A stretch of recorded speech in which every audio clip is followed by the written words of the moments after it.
Please join me in prayer. Open our eyes that we might see the wonders of your grace all around us. Amen. When my three younger brothers and I were little, we had big imaginations. Our play area was in the basement, where there was an old couch and an old kitchen table with a set of old chairs. Our imaginations would transform that old kitchen set and old couch into all kinds of things. We transformed them into a fort that we, the heroic knights, defended from barbarian hordes. We transformed them into World War I trenches that we, the heroic soldiers, protected from advancing armies. After watching the film Never-Ending Story, we transformed the area in front of the old couch into the swamps of sadness that the young hero Atreyu had to wade through in his quest to save an empress from sickness. After watching Indiana Jones and the Raiders of the Lost Ark, we transformed our play area into a secret underground chamber that the hero Indiana Jones had to navigate to find the lost Ark of the Covenant. And the most memorable of all was after we watched the Star Wars trilogy of A New Hope, The Empire Strikes Back, and Return of the Jedi. We took the old chairs and positioned them on the old couch, covered them with blankets, and transformed the whole structure into the Millennium Falcon. We then argued with each other over who would be the hero, Luke Skywalker, or the hero, Han Solo. Maybe it's because we were energetic boys, or maybe it's because we were little kids with big imaginations, or maybe it's because of the movies we like to watch, or maybe it's all of the above. Whatever the reason, we love pretending to be heroes. We loved imagining ourselves as the ones to fend off the barbarian hordes or the advancing armies, or save the never-ending story's land of Fantasia from the nothing, or save the galaxy from the galactic empire. We were the good guys in the worlds we created out of an old kitchen set and an old couch, the heroes. In his book, Hope and Other Superpowers, writer John Pavlovitz talks about how, as a child, he too believed he was a hero. I was around 6 years old, he says, running through the woods behind our house when I came upon an imposing section of rusted barbed wire in my path. It might have been a formidable obstacle for any mortal child, but not, I believed, for me. Weaned on a healthy diet of comic books and Saturday morning cartoons, I was fully confident that my latent supernatural abilities were ready to spring forth. Without blinking, I sprinted toward the fence, fueled by the excitement that this would be my grand origin story as a superhero, the moment the planet would be forever altered by the birth of a legend. With only a few feet to go before I collided with the twisted strands of metal, I launched myself from the ground, anticipating that I would soon be transcending not only the fence, but the surrounding treetops on my way to glory. 4 decades later, the large scar on my left calf is a permanent reminder of the day when I proved to be just a little less than super. John goes on to point out that deep within many of us, maybe even most of us, is a desire to be significant in this world.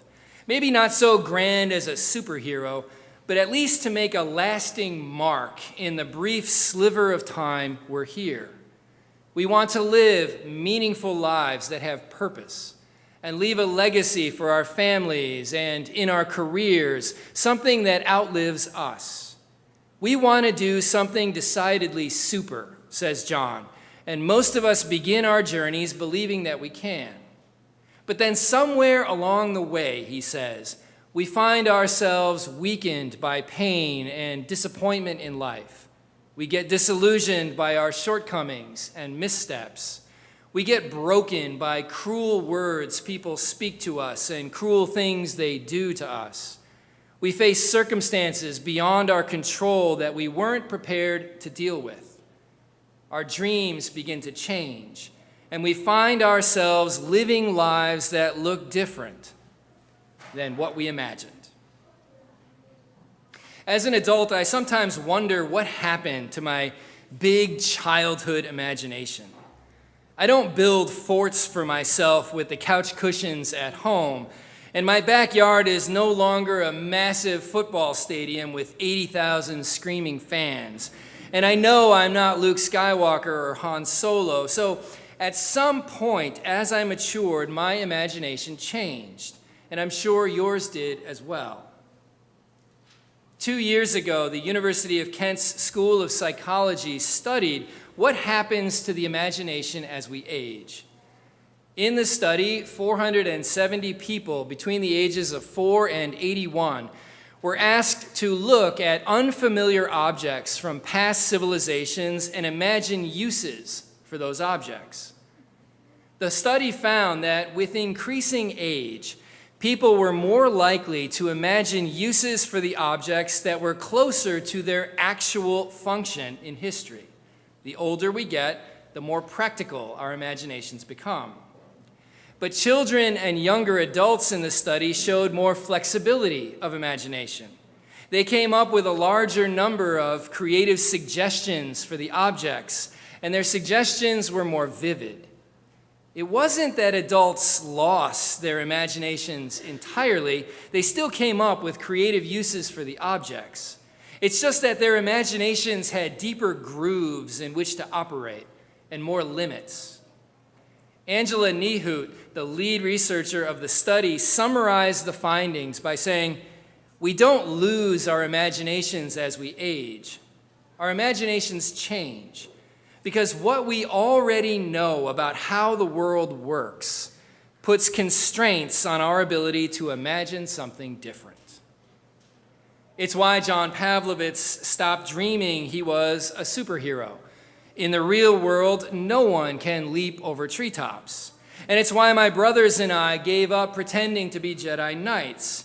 We don't yet have lightsabers in the real world. And it's why the desire to leave a lasting mark in the world and live a life of purpose and meaning that makes a difference gets constrained by the real world of pain and disappointment and regret and circumstances beyond our control. Our imaginations get deflated by life, and we stop trying to be heroic. And when it comes to the big issues of our time, from the current political environment to the atrocities in Gaza, to tending the planet, to the inhumanity of our immigration system, it really seems like the decision makers have lost their collective imagination as they settle for the same old brute force, when all you have is a hammer, everything looks like a nail, us versus them mentality that treats anyone who's not part of us as less than human.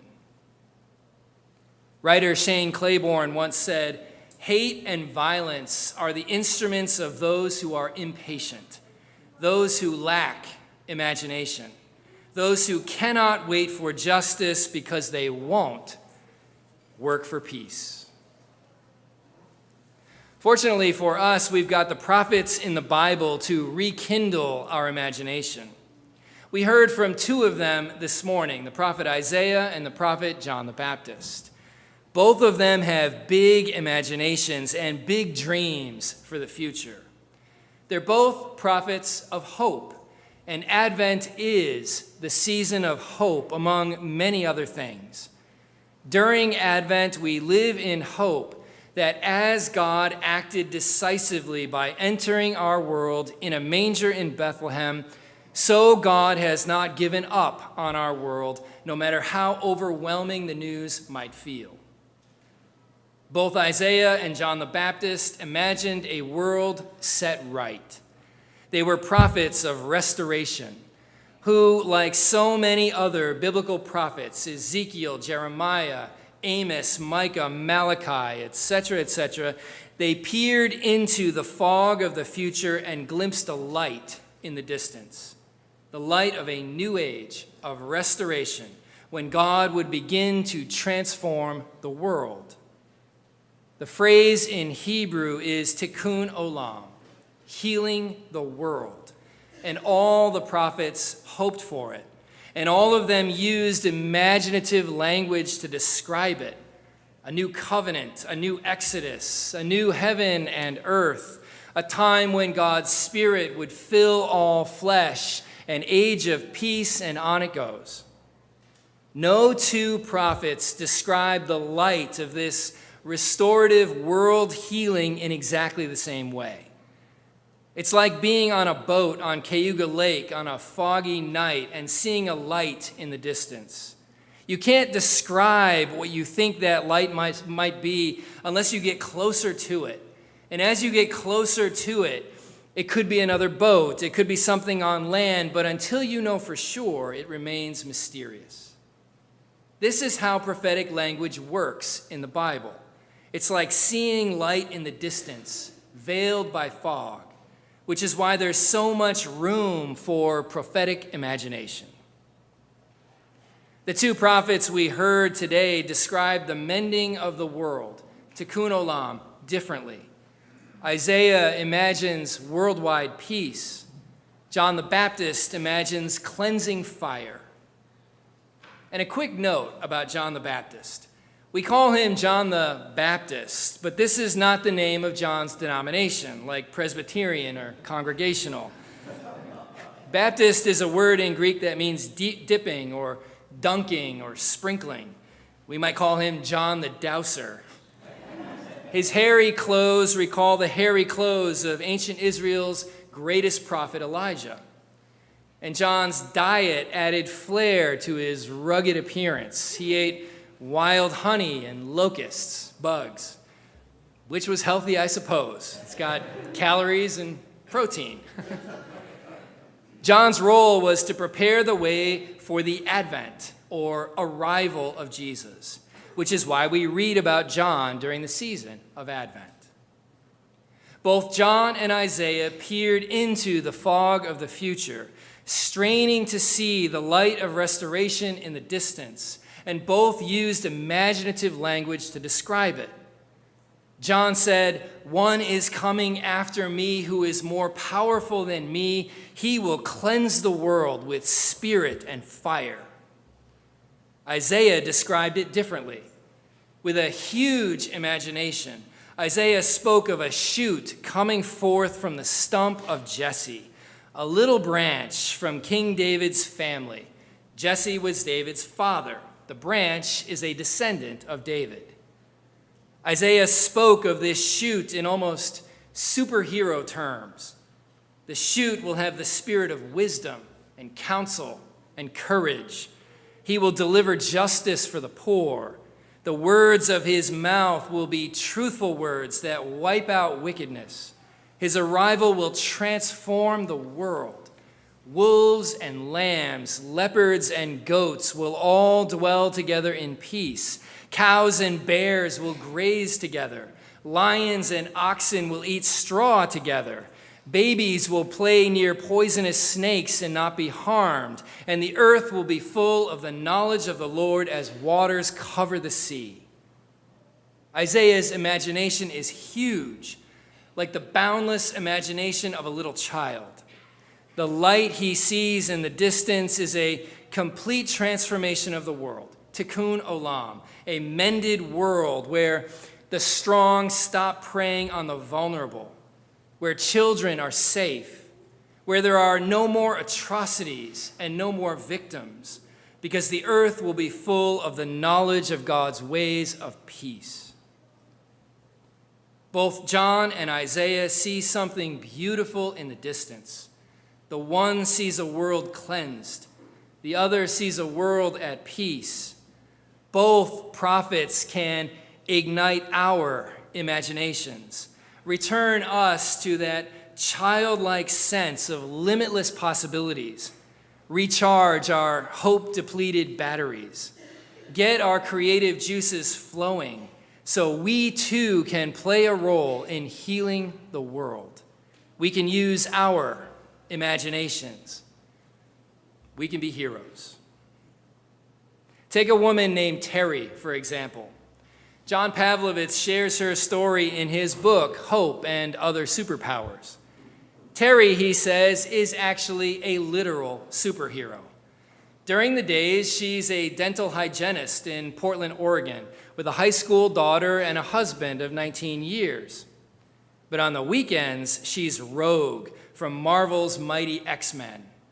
When Terry isn't fighting plaque and gingivitis, she puts on a spandex costume, white-streaked wig, and joins a dozen other ordinary people in an organization called the Portland Superheroes Coalition. These folks travel together to children's hospitals and group homes, giving hurting kids a chance to interact with their big screen heroes and to have some much-needed joy for a little while.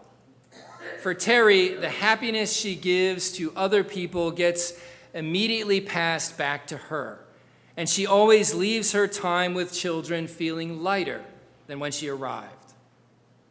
Terry is just an ordinary person who identified a need and found a unique way she could meet that need by doing something she already loves, which is dressing up as a superhero. This, says John Pavlovitz, is how all ordinary superheroes are born. Or take the example of Reverend Billy and the Church of Stop Shopping.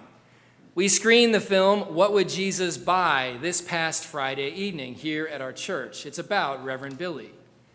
Reverend Billy is an actor based in New York City, but he and his choir have traveled the country engaging in street theater to protest, among other things, all the ways that modern society promotes overconsumption, especially at this time of year, and permits the exploitation of cheap labor around the world. It's hard to describe Reverend Billy. You sort of have to see him in action. But if you blended the cadence of a televangelist with the voice of a fiery biblical prophet, with a fearless spirit to call out injustice, and dressed it all up in a white suit with bleach blonde hair, you'd get Reverend Billy. He's been arrested hundreds of times, once during the financial crisis in 2009 for standing in front of a Bank of America ATM to exorcise the bank's demons of bad loans and toxic assets. His actions aren't superhero-esque if we're thinking of superhuman strength or being faster than a speeding bullet.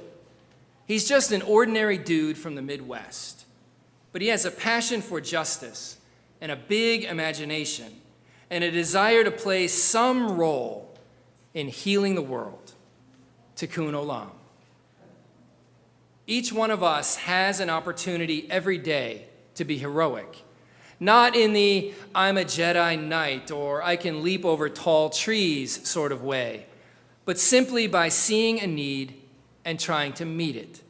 It's not glamorous, but it doesn't have to be. When it's at its best, the movement we call Christianity that began in Bethlehem is a movement of ordinary people filled with God's Spirit who follow the way of Christ and who wake up each day and say, I'm going to do my part to make this world better today than it was yesterday. And if enough of us do that, the world will indeed begin to heal. Amen.